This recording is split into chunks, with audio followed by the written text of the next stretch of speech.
That's great.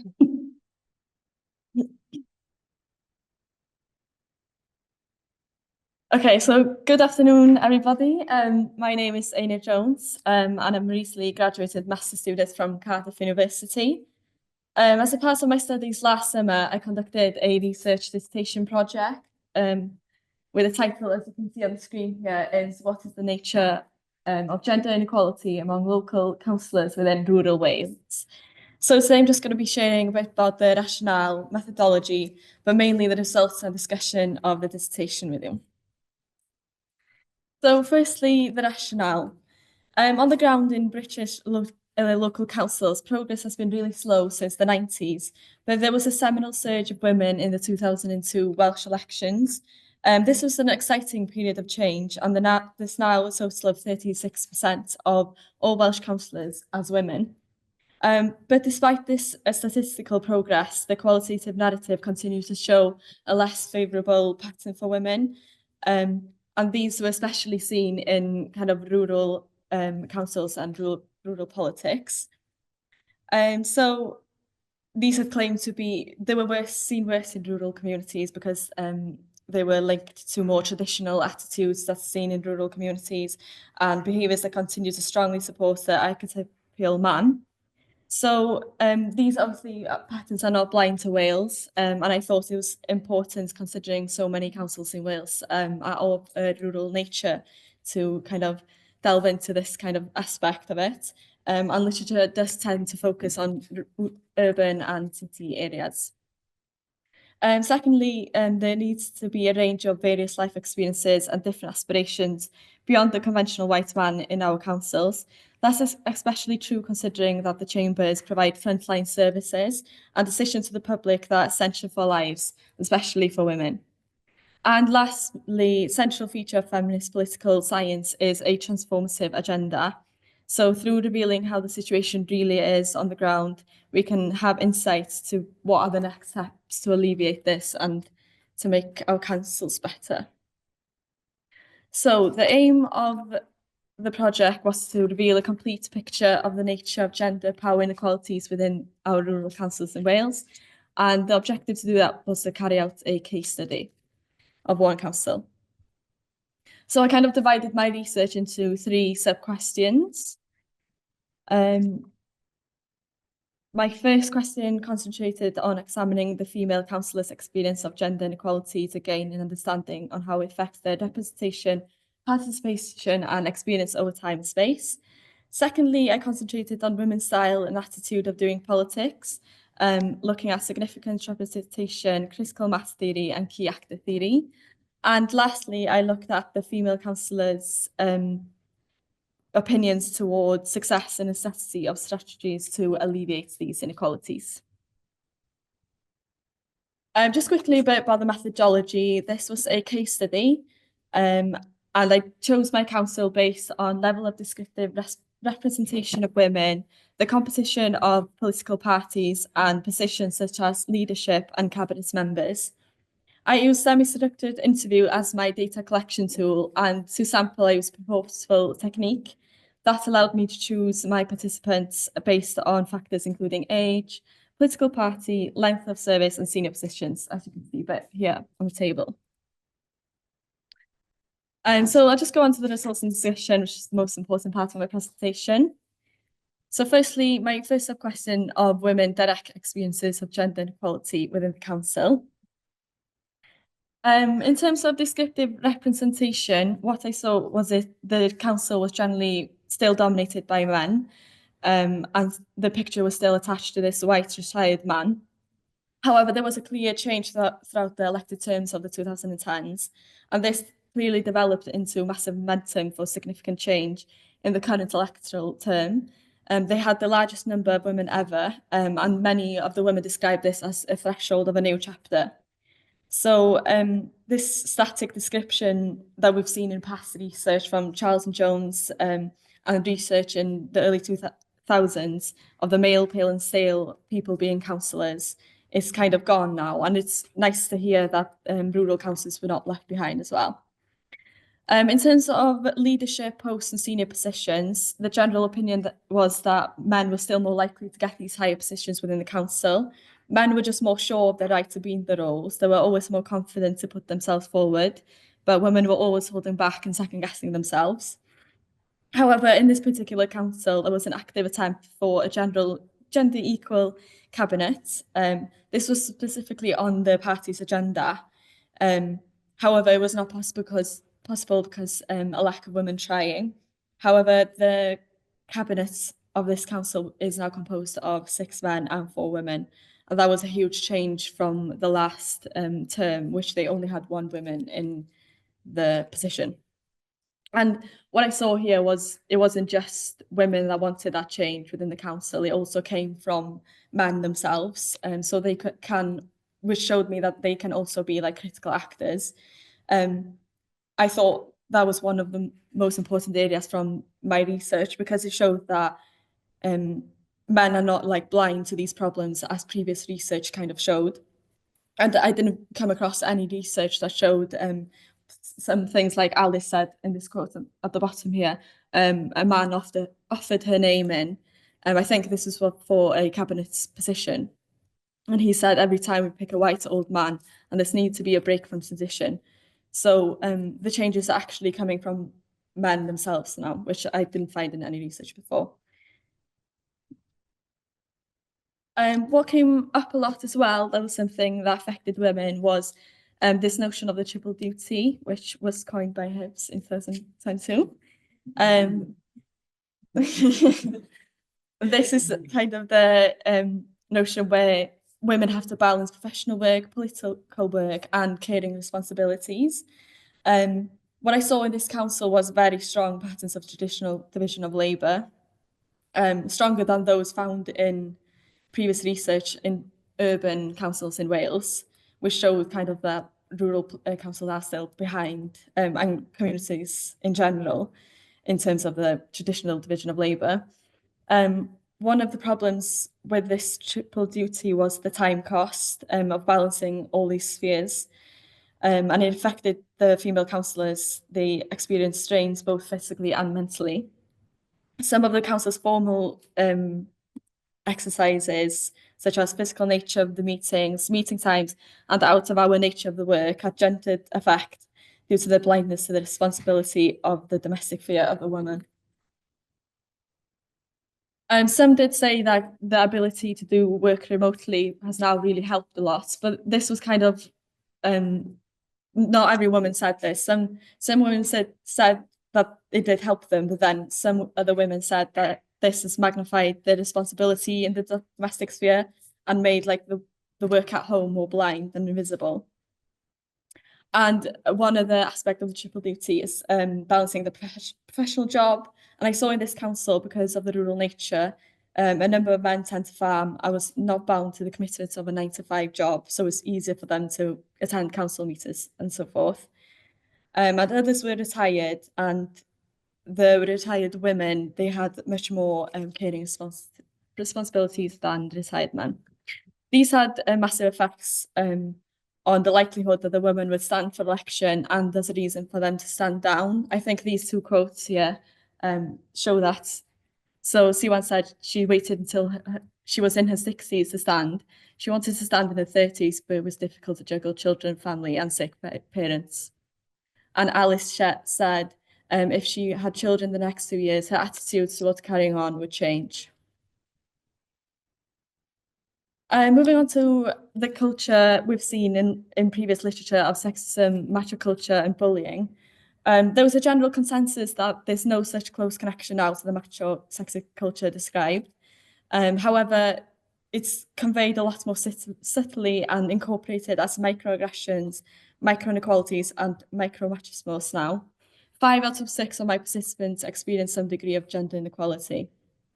And the examples they gave me was patronizing comments, being talked over in meetings, being ignored, ideas being stolen over questions, and just a general lack of respect. However, it was very positive to note that this wasn't not as half as often as it should have as it was before. and there was a widespread recognition that it came more from the older men in the council and not from the young male councillors. So it was a definite pattern of change to be seen here. These two quotes show that as well. So the first one was from an older council. She'd been in the council a few terms, and she said, "If you had done this with me in 2017, it would have been much more negative, and you would think, wow, this is not a great situation for women to be in." And the second quote there shows that it was Mary thought this kind of culture was stuck in her generation and not in our generation. So it was very positive to see this change, and a lot of women thought they stepped into the space that's been created safely for women.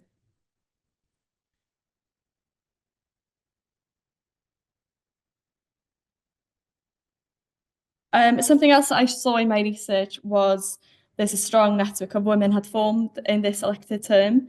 They supported and encouraged each other in the same way described as this old boys network that's seen in previous literature. Maybe this was partly due to the close-knit society of the council and the area, but also this suggests that a part of Cantor's critical mass theory that claims increased descriptive representation mean that women can form cross-party networks and start to empower each other. And these two quotes also showed that clearly. So Alice said that they started to have a dinner together, they have a WhatsApp chat, and if anything, it's a girls' club. And Ella said, we try to meet in the area once every 3 months. It's just as girls, and we could go vent and discuss safely. On to my next sub-question. So, do women bring a different perspective to politics within the council? Following Alan's standpoint theory, the female councillor believed that they have local knowledge and expertise through experience. They thought that they had the ability to represent women better. This relationship influenced their political priorities. They were more likely to act for policies that respond and take into account women's views, interests, and opinions. Also, I saw critical mass theory at play here. So, with the increased number of female councillors, this has come hand in hand with the fundamental changes in the significant representation of women, and in terms of the content and the governance that is discussed, ideas and proposals have been presented, and the policies that are passed. But also, critical actor theory was at play here as well. So, some women did use their position as more of an opportunity than others to challenge women's problems and create knock-on effects. In terms of styles of doing politics between men and women that were found in the council, in line with previous research here, it was clear that men adopted more masculine behaviours, languages, and political styles. Like seen on the left, descriptions of men dominating discussions were often found, suggesting that they are more likely to use politics as an opportunity to present grand gestures and create displays of power. However, this was also more tailored towards the older men in the council, and there was change to be seen within the younger male councillors. And the women techniques were based more on open mind and pragmatic ways of doing politics. They were more measured and balanced and willing to listen to the other side of the argument in the council chambers. This created a solid foundation of collaboration and cooperation in the political work, which they wanted more unity and agreements between everyone. What I did see was a serious lack of confidence with women. They were tend to overthink and had anxiety about speaking in public or in the council chambers or bringing their arguments forward. And they said that the atmosphere crafted from these things on the left here was a factor that affected this confidence. So that's clear that the traditional male methods are still being rewarded, and they felt pressure to conform with more traditional male norms of doing politics. One of my participants, Mally, said, I've been in thousands of meetings where you have a woman and she is the professional person who has the experience and skill. Then you have a man there who doesn't really know what he's talking about, but he has a voice and he's the one being heard. And then on to my last sub-question, so the nature of any strategies put in place to mitigate gender inequalities. In terms of engaging women into the field, this council, as an independent entity, made a very special effort to try and gain a high descriptive representation of women in this election season. They had unofficial quotas with targets to reach, so it really showed that all of them did care. And the situation had been presented as a topic of discussion in the council chambers, and the effort to change didn't come from any external or higher powers, but from the council itself. And it wasn't something natural, but something that was took a huge effort, like someone quoted here instead. But mainly the success of the surge in female councillors in this term came out of enthusiastic campaigning work of the female councillors. They physically went out to recruit people from the community, persuade them, educated women, tried to build their confidence and guide them step by step through the process of reaching positions like this in the council. Also, official sessions were given out to the community. They used techniques to try and inspire women to put their names forward to come to the council, such as meeting with well-known female political leaders in order to create role models, and just trying to normalise politics as much as possible as an aspiration for a woman. And once they were in the council, alleviating internal inequalities, I saw for trying to get women, pushing them into higher positions. There was an official women in leadership program the council offered. The main objective of this was to gain women's confidence and prepare them to be able to dedicate themselves and put themselves forward to positions like this. Also, much internal support. This also came a lot from men themselves. When one was directly encouraged to take the role of vice chairman for the party directly by a male leader. This combined with the leadership program is the reason that she had that role in the end. In terms of the triple duty, there was financial help for caring responsibilities. However, no one really seemed to know about them and didn't really take them up. I think because they published online how much people, other councillors, take for caring responsibility money-wise. They thought it was taboo and people didn't want to take it up. So it wasn't very well planned or well advertised and not very well implemented.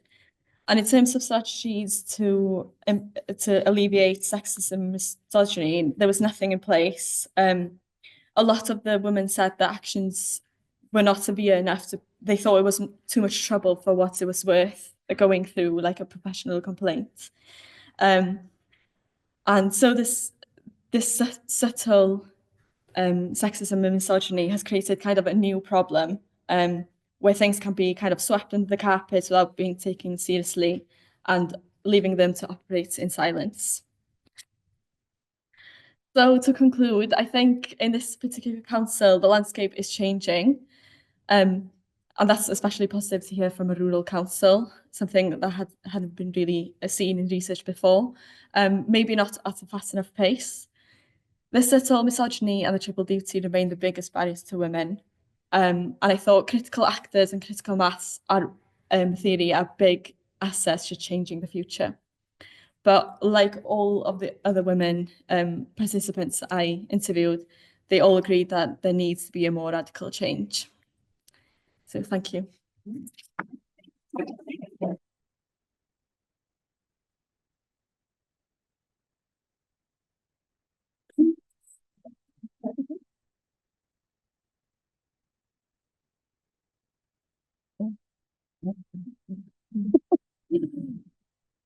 Fantastic. Thank you, Ian. So I think how we'll run this is we'll just have some questions now, just so it's fresh in your mind and fresh in everyone's mind. So did anyone in the audience have some questions?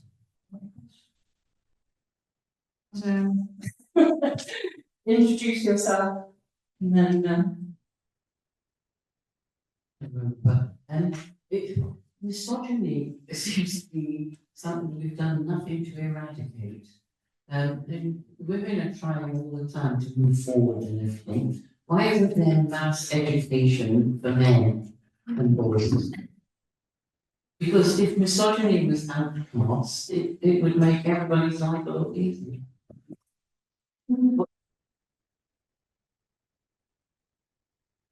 An easy question. Yeah, it would make everyone's lives a lot easier. I don't know, yeah, especially because I was talking about a rural operates and this traditional division of labour is so prominent. Especially I come from North Wales, so it's still very much there. I lived in Cardiff a year ago and I moved back home and you can just instantly tell there's such a drastic change between two places and they're what, a few hours away from each other. So I don't know why is one developing and one is not. But yeah, to answer your question directly, I don't know. Yeah, it should be educated sooner. We'll talk about it obviously. It's a big thing now on social media and stuff, but it should be directly incorporated into education. It's because it's very important and it does create all these problems. But I think it's very good, yeah, someone needs to do that.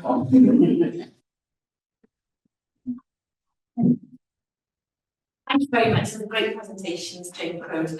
Could you just tell me overall, it sounded very positive about, you said that the men on the council were kind of trying to include more women and encourage them. So overall, do you think there is change for the better? And do you think, you know, what kind of is the pace that you think that change will happen?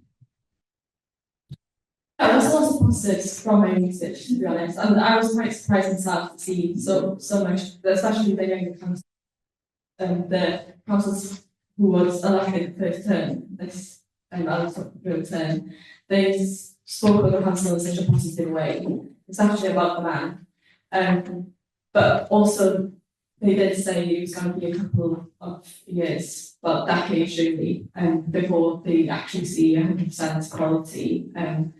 Especially, you know, in this way they're doing politics, when they're actually in the chamber with each other. I think that's when they feel the impact most. But I think it's very positive step this election seat in term. So I was just earlier said before, it's really easy just to take a step back and to forget about it. So I think you need to keep that this whole time. So the next election term has to be still there, still as important as it was in 2022, or it's going to go back again.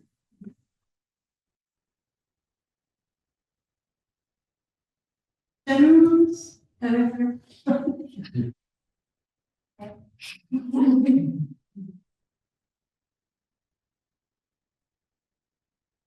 you were looking at just one council.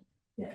Did you have any overview before we began or through it all, comparing what was happening in that one with other areas, say in Wales? Yeah, so I didn't show video before starting, so I had the landscape was before. I couldn't really find any particular councils to compare rural council to, but I know they did a research of quite a few urban councils, and yeah, so what I saw in my research that was different is this more traditional division of labour, and that didn't have an impact on, I think, the misogyny and sexism that's going on. But I didn't see research showing that men are so supportive, like I found in my research. So maybe that is the show that, you know, in the past 1 or 2 years, people have started to really take this seriously, and in fact, we can actually see that those impacting now in the Yes, I'm sort of thinking of the Industrial Revolution and so on, where the then it started to be a big separation between inside the house and outside the house. The men went out and dug coal and made steel. And so the women were squashed back to being in the house and being nice and clean and get on with children and so on. And I wondered if there were sort of council areas, differences in areas where there is sort of heavy industry in the history of that area, as opposed to, non-heavy industry stuff, which would be more rural, I suppose. I don't know.